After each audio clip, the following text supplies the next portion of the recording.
ചുറ്റുമുള്ള അറബ് രാഷ്ട്രങ്ങളെ തകർക്കുന്നതിന് വേണ്ടി എപ്രകാരമുള്ള കുതന്ത്രങ്ങളാണ് ഇസ്രായേൽ എന്ന് പറയുന്ന ജൂതരാജ്യം കാലാകാലങ്ങളായി അനുവർത്തിച്ച് പോന്നിട്ടുള്ളത് എന്ന കാര്യമാണ് നമ്മൾ പറഞ്ഞുകൊണ്ടിരുന്നത്. അന്ധകവിത്തുകൾ വിതരണം ചെയ്തുകൊണ്ട് അറബ് രാഷ്ട്രങ്ങളുടെ കാർഷിക മേഖലയുടെ നട്ടെല്ല് ഒടിച്ചു കളഞ്ഞത് എങ്ങനെയാണ് എന്ന് കഴിഞ്ഞ വീഡിയോയിൽ നമ്മൾ പറഞ്ഞു. ഇനി ഇവരുടെ മറ്റൊരു കുതന്ത്രത്തെക്കുറിച്ചാണ് ഇന്ന് പറയുന്നത്. അതായത് അറബ് രാഷ്ട്രങ്ങളെ ധാർമ്മികമായിട്ട് തകർത്ത് കളയുക. അങ്ങനെ ഒരു തലമുറ ധാർമ്മികമായിട്ട് തകർന്നു പോയാൽ പിന്നെ ആ രാഷ്ട്രത്തെ അല്ലെങ്കിൽ ആ അപ്രകാരമുള്ള രാഷ്ട്രങ്ങളെ തകർത്ത് തരിപ്പണമാക്കുക എന്ന് പറയുന്നത് എളുപ്പമാണ്. നമുക്കറിയാം, സൗദി അറേബ്യ എന്ന് പറയുന്ന രാജ്യം ഇസ്രായേലുമായിട്ട് അതിർത്തി പങ്കിടുന്ന ഒരു രാജ്യമാണ്. കർശനമായ നിയമങ്ങൾ നിലനിൽക്കുന്ന രാജ്യമാണ് സൗദി അറേബ്യ. ഖുർആനാണ് രാജ്യത്തിൻ്റെ ഭരണഘടന. ഖുർആൻ അനുസൃതമായ നിയമങ്ങളാണ് രാജ്യത്ത് നിലനിൽക്കുന്നത്. അല്ലാതെ എഴുതപ്പെട്ട ഒരു ഭരണഘടനയും രാജ്യത്തില്ല. കർശനമായ നിയമങ്ങളാണ് രാജ്യത്തുള്ളത്. ഇസ്ലാമിക നിയമങ്ങൾക്കനുസരിച്ച് മാത്രമേ സമൂഹം ജീവിച്ച് മുന്നോട്ട് പോകാൻ പാടുള്ളൂ. ഇതര അമുസ്ലിം വിഭാഗങ്ങളും സൗദി അറേബ്യയിൽ ജോലിക്ക് വരുമ്പോൾ, ഇവിടെ ജീവിച്ചു പോകുമ്പോൾ ഇസ്ലാമിക നിയമങ്ങൾ കർശനമായി അംഗീകരിച്ചുകൊണ്ട് അനുസരിച്ചുകൊണ്ട് ജീവിച്ചു പോവുകയേ നിർവാഹമുള്ളൂ. അത്രയും കർശനമായ നിയമങ്ങളാണ് ഇവിടെ ഉള്ളത്. മദ്യം, മയക്കുമരുന്ന് തുടങ്ങിയ ലഹരി വസ്തുക്കളൊക്കെ രാജ്യത്ത് നിരോധിച്ചിട്ടുണ്ട്. ഇങ്ങനെയുള്ള രാജ്യത്ത് മദ്യവും മയക്കുമരുന്നുമൊക്കെ ലഭ്യമാണ് എന്ന് പറയുന്നു. അത് എങ്ങനെയാണ് സംഭവിക്കുന്നത്? നമ്മുടെ മലയാളികളൊക്കെ കൊട്ടുപടി പോലെയുള്ള കള്ളച്ചാരായങ്ങളൊക്കെ ഇവിടെ നിർമ്മിച്ച് വിതരണം ചെയ്യാറുണ്ട്.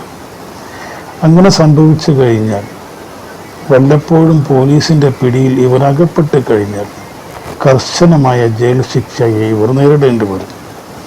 എന്നാൽ ഈ കൊട്ടുപടി മാറ്റി നിർത്തിയാലും വിദേശ മദ്യങ്ങൾ, ജോണി വാക്കർ പോലെ അല്ലെങ്കിൽ വോഡ്ക പോലെ ലോക പ്രശസ്തമായ ബ്രാൻഡുകളിൽപ്പെട്ട മദ്യ വിഭാഗങ്ങൾ പണ്ടുകാലം മുതൽക്ക് തന്നെ സൗദി അറേബ്യയിൽ രഹസ്യമായി ലഭിച്ചു വരുന്നുണ്ട്. യൂറോപ്യന്മാരുടെ വില്ലകളിലും അതുപോലെ സമ്പന്ന അറബ് വംശജരുടെ വില്ലകളിലും വീടുകളിലുമൊക്കെ പണ്ടുകാലം മുതൽക്ക് തന്നെ യൂറോപ്യൻ നിർമ്മിതികളായ വിദേശ മദ്യങ്ങൾ ലഭ്യമാണ്. അത് ഉപയോഗിച്ചു വരുന്നുണ്ട്. ഇത് എങ്ങനെയാണ് സംഭവിക്കുന്നത്? ഇതിൻ്റെ പിന്നിൽ ഇസ്രായേലാണ്. നമുക്കറിയാം, സൗദി അറേബ്യയിൽ മദ്യപിച്ചതിന് പിടിയിലായാൽ, മയക്കുമരുന്ന് ഉപയോഗിച്ചതിന് പിടിയിലായാൽ 8-10 വർഷം വരെ ജയിൽ ശിക്ഷ ലഭിക്കും എന്നതാണ് അവസ്ഥ. എന്നാൽ മദ്യത്തിന് പുറമെ MDM, ആഷിഷ് തുടങ്ങിയ മയക്കുമരുന്നുകളും യഥേഷ്ടം സൗദി അറേബ്യയിലെ യുവാക്കളിൽ നല്ലൊരു വിഭാഗം ഉപയോഗിച്ചു വരുന്നുണ്ട്. ഇത് എങ്ങനെയാണ് രാജ്യത്തേക്ക് എത്തിപ്പെടുന്നത്?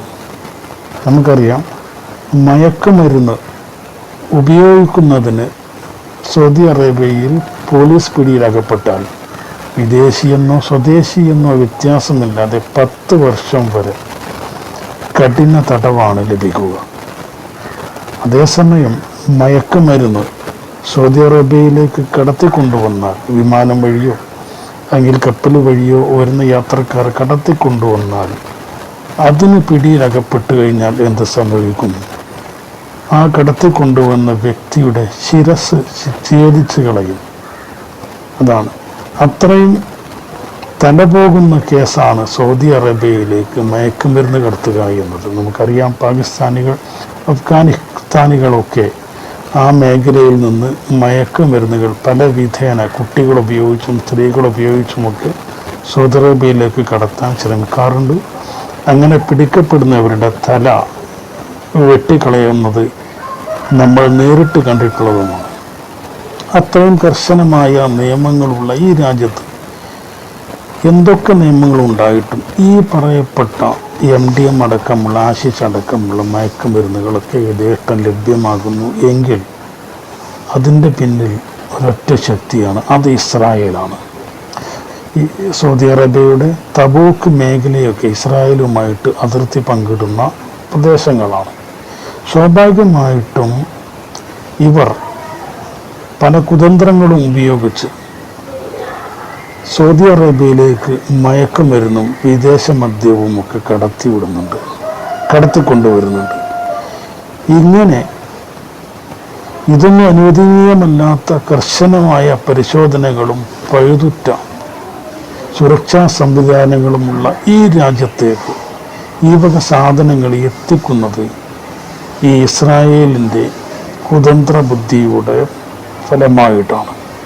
എങ്ങനെയായാലും ഈ രാജ്യത്ത് ഈ പറയപ്പെട്ട മയക്കുമരുന്നുകളും വിദേശ മദ്യങ്ങളുമൊക്കെ ആവശ്യക്കാർക്ക് എത്തിച്ചു കൊടുത്തുകൊണ്ട് ഈ രാജ്യത്തിൻ്റെ ഇസ്ലാമിക നിയമപരമായി ഇസ്ലാമിക മൂല്യങ്ങൾക്കനുസരിച്ച് ജനങ്ങൾ ജീവിച്ചു പോകുന്ന ഈ രാജ്യത്തിൻ്റെ പുതുതലമുറയുടെ ഇപ്പം പഴയ തലമുറയുടെ ഒക്കെ ഒരു വിഭാഗത്തിനെ ഇവർ സ്വാധീനിക്കുകയും അവരെ മദ്യത്തിനും മയക്കുമരുന്നിനുമൊക്കെ അടിമപ്പെടുത്തുകയും ചെയ്തുകൊണ്ട് പതുക്കെ ഈ രാജ്യത്തിനെ ധാർമ്മികമായിട്ട് അധപ്പതിപ്പിച്ചു കൊണ്ടുവരിക എന്ന ഒരു തന്ത്രം കാലാകാലങ്ങളായി ഇസ്രായേൽ എന്ന് പറയുന്ന രാജ്യം അനുവർത്തിച്ചു വരുന്നു.